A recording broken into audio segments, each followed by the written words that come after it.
You know that feeling like when you finally get the thing you've been chasing for years? Oh, yeah. The big white whale. Right. You land the massive promotion, or you finally hold that degree in your hands, or you hit that financial milestone you've just been obsessing over. Mhm. And for months, maybe even years, you've been telling yourself that this is it. This is the finish line. Yep, you expect this like parade of permanent happiness. Exactly. You expect your life to just feel fundamentally different from that moment on. But then a few weeks later, you wake up and you just feel, well, surprisingly empty. Yeah, it is the classic, is that all there is moment. It really is. And it can be incredibly disorienting because society tells us, we just did everything right. We followed the script, we achieved the goal, and yet the emotional payoff just sort of evaporates. So, well, I guess we really need to unpack this today, because for this deep dive, we are looking at the biological glitch that literally steals our joy. It is a fascinating topic. Yeah, it really is. And it has a name, it has a mechanism.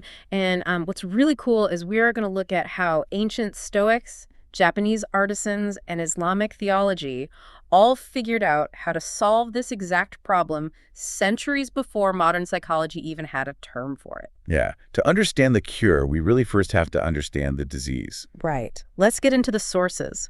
So, positive psychologist Dr. Tal Ben-Shahar coined a brilliant term for this phenomenon. He calls it the arrival fallacy. The arrival fallacy. Yeah, it's the false belief that achieving a specific goal will bring you lasting satisfaction. So the idea that, like, once I get the corner office, I will finally be happy, or once I buy this house, all my stress will just disappear. Exactly. And there is a harsh biological reality for why that mindset always fails. It's a mechanism called hedonic adaptation. Hedonic adaptation. Right. So when you achieve something great, your brain releases a massive surge of dopamine. Which feels amazing. It feels fantastic. The world looks brighter. But human brains are wired to adapt rapidly to new circumstances, to maintain a state of equilibrium or homeostasis. Okay, so it doesn't want to stay artificially high forever. No, it can't. Your dopamine baseline actually resets. Your brain physically downregulates its receptors.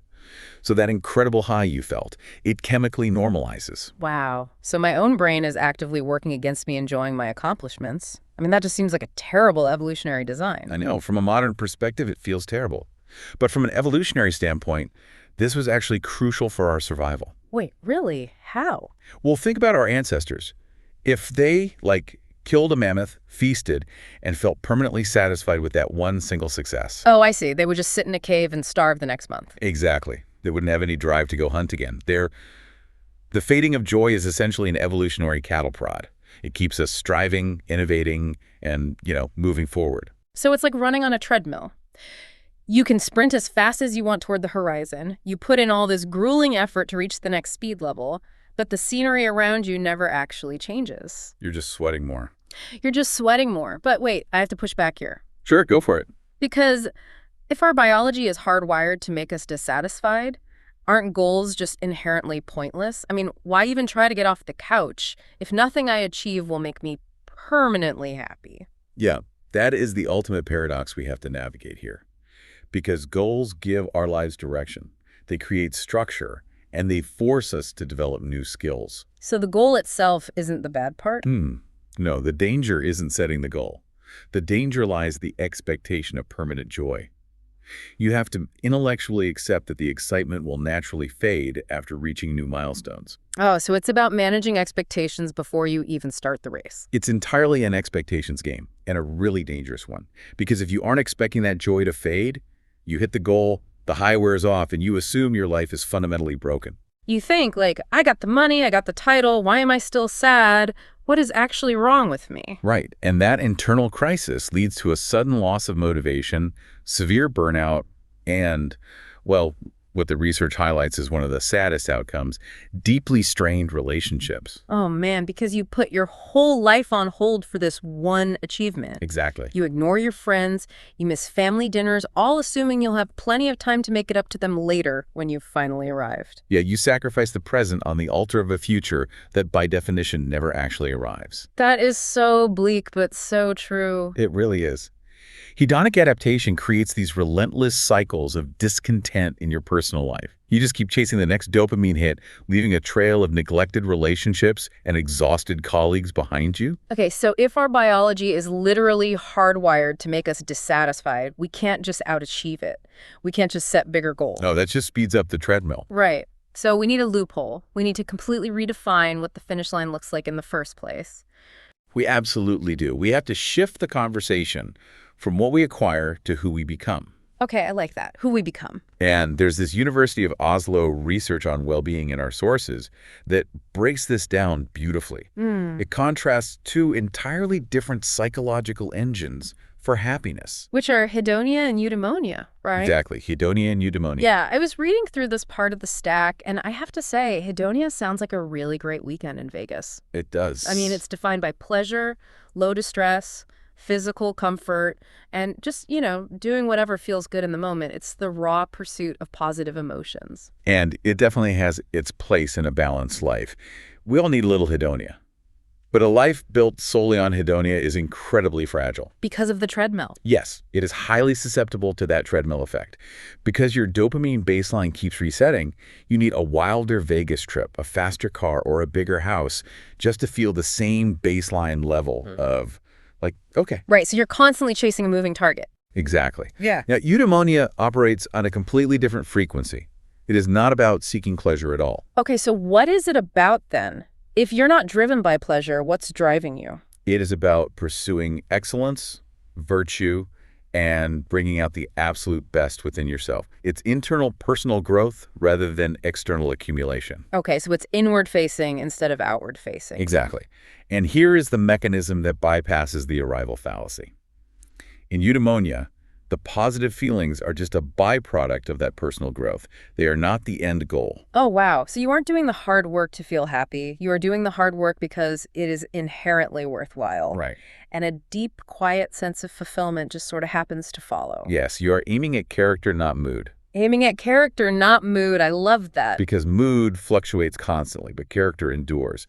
And what's fascinating here is how this aligns perfectly with the ancient Stoic response to success. Yeah, the daily Stoic material in our sources leans into this heavily. It really does. Yeah. It teaches that when we experience massive good fortune, like, say you hit a huge milestone, reason must continue to lead the way. Wait, so the Stoic perspective is that the success itself doesn't actually matter? Like if I spend 10 years grinding to build a company and I finally sell it for millions, a Stoic philosopher is going to tell me that external victory is totally irrelevant.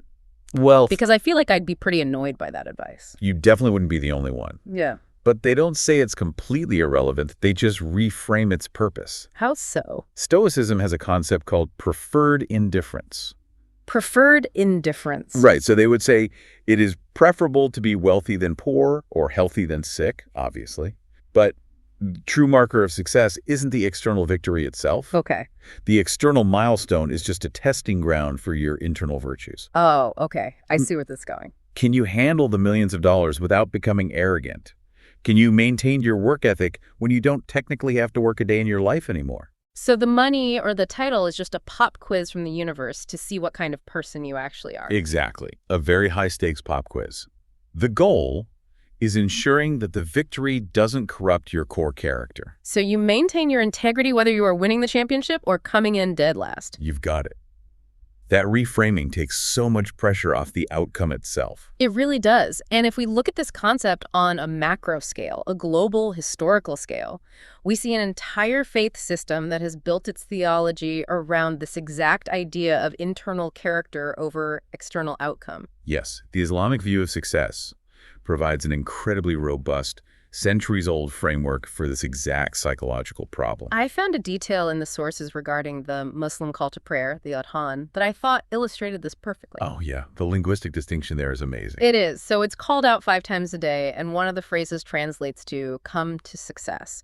But the Arabic word they use is falāḥ. Right. Follow. It specifically uses falāḥ, which means true, permanent success. It doesn't use the word naja, which just means temporary, worldly success, like, passing a math test or getting a promotion at work. And that linguistic distinction is literally everything. It is a constant, 5 times a day recalibration of your priorities. A reminder of what actually matters. Exactly.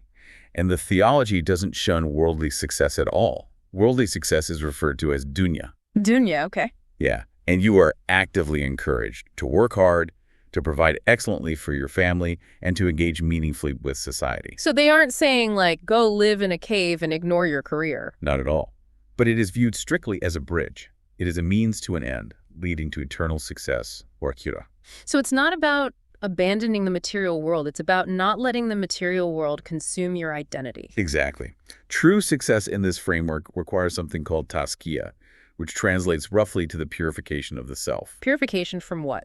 It's moving away from self-centrality, from ego and carnal desires, and moving towards spiritual awareness and integrity. Oh, wow. The sources quote the Prophet Muhammad giving this really profound advice, urging people to live in the world as a stranger or a traveler. Oh, I love that imagery so much. The traveler. Because a traveler doesn't obsess over renovating a hotel room, they're only staying in for one night. No, why would they? Right. They might enjoy the room. They might, really appreciate a comfortable bed after a long day, but they know they are checking out tomorrow. They don't tie their self-worth to the wallpaper in the lobby. That is a perfect way to put it. Mm-hmm. You remain detached from the temporary pleasures and the temporary setbacks, and you focus instead on fulfilling your duties to God, to yourself, and to the people around you. You're just passing through. And there is a formula in the sources related to this that I think is just mind-blowing. It's the Islamic effort versus results formula. It is so practical. It really is. Yeah. It essentially says, human effort multiplied by a conversion factor, which is God's will, equals the results. Meaning the outcome is fundamentally out of your hands. Yes. Think about how freeing that is. Imagine a modern corporate workplace where your boss only graded you on your pure intentions and your honest hard work. That would be a dream. Right. If you put in the absolute best effort possible, but the final metrics totally tanked because, I don't know, the market crashed or a supply chain broke. Things you can't control. Exactly. And your boss completely forgave the bad metrics and still gave you a perfect review anyway. Because they saw the effort. Yes. That completely shifts your entire focus from the outcome, which you can never fully control, to the process, which you have total control over. And if we connect this back to the arrival fallacy, this spiritual framework completely neutralizes the psychological trap. It really does. Because think about the dopamine reset we discussed earlier.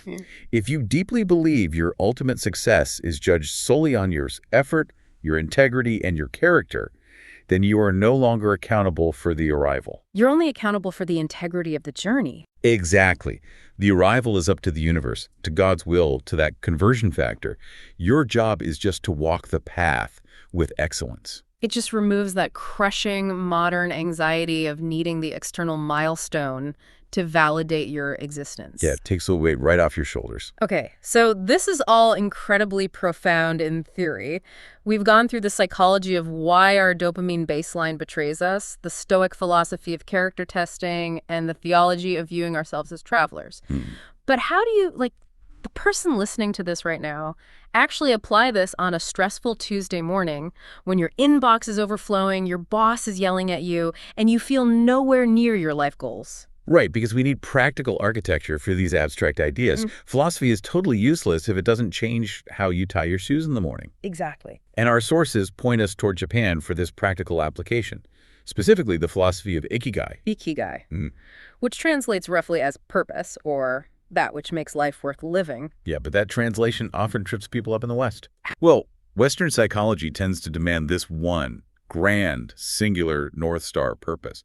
Like, I was born to cure this specific disease, or I was born to build $1 billion company. Yeah, you need a destiny. Right. And it creates immense pressure. And honestly, it sets you right back up for the arrival fallacy. Because if you don't have that one massive destiny, or if you actually achieve it and feel nothing, you feel like you're failing at life entirely. Exactly. Now, Ikigai is the opposite of that immense pressure. It distributes meaning across multiple small areas of life. So it's not just one thing. No, your purpose isn't one giant boulder you have to carry up a hill. It's 100 small stones. It could be your relationships, your hobbies, your daily routines, your community roles. By distributing your purpose, you create a highly resilient life structure. Highly resilient. Think about it. If you lose your job, which in the West often means losing your entire identity and plunging into depression. Right, because that was your one boulder. Exactly.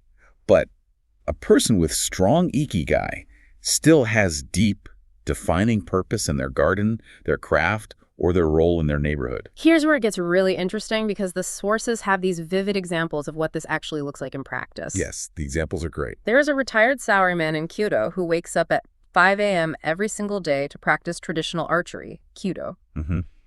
And he's not doing it for a rank. He's not doing it for money.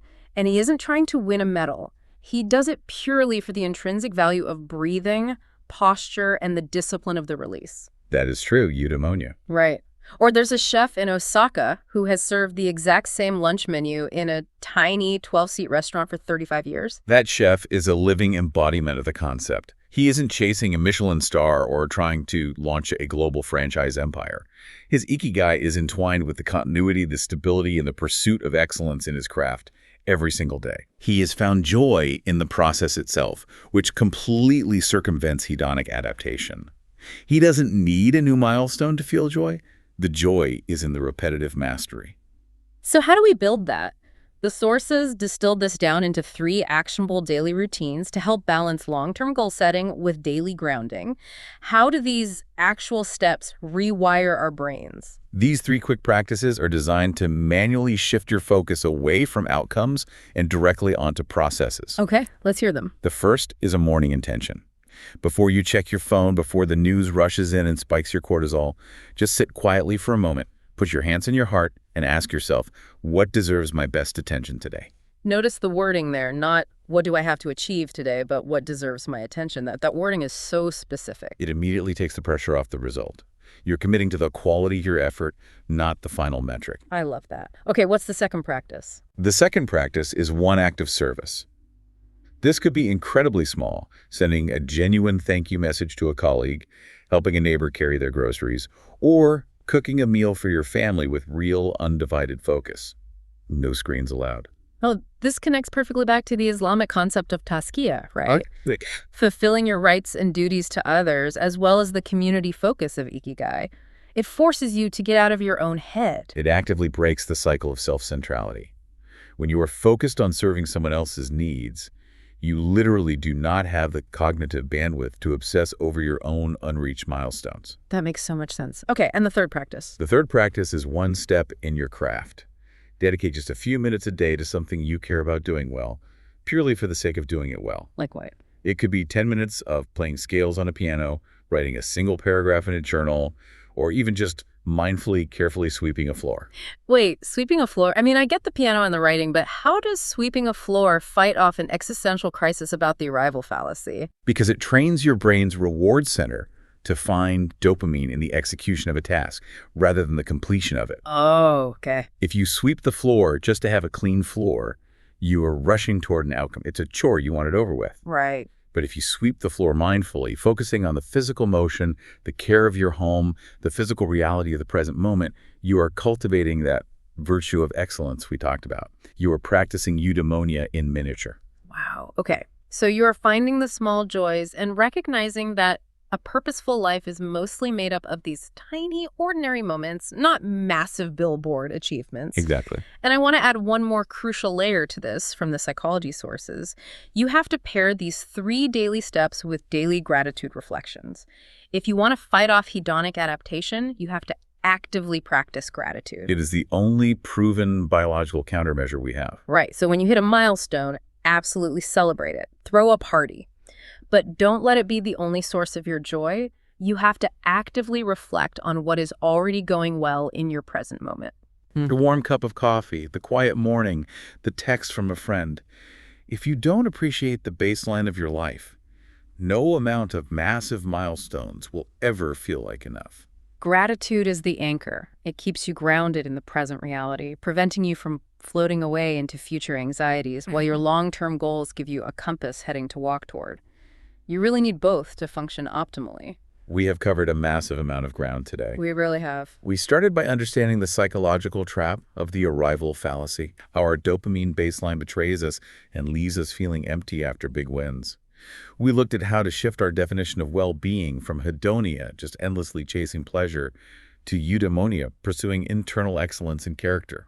And we explored the Islamic concept of falāḥ, learning to view worldly success as merely a temporary bridge, evaluating ourselves on our effort rather than our outcomes through that conversion factor of God's will. And we brought it all down to earth with Ikigai, grounding ourselves in daily, small joys and actionable practices like morning intentions, small acts of service, and, finding deep purpose in the process of sweeping a floor.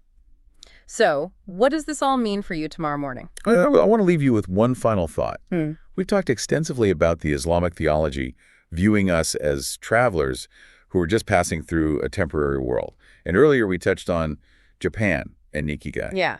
Well, there's another Japanese concept called wabi-sabi, which is the philosophy of finding deep beauty and profound joy in things that are temporary, fleeting, and imperfect. Okay.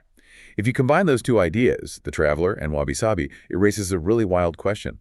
What if the ultimate cure to the arrival fallacy isn't just changing how we travel toward our goals? Okay, what is it then? What if arriving is an illusion entirely?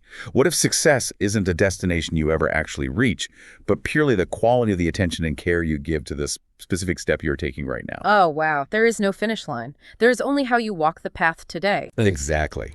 Take your next step mindfully. Thank you so much for joining us on this deep dive. We'll catch you next time.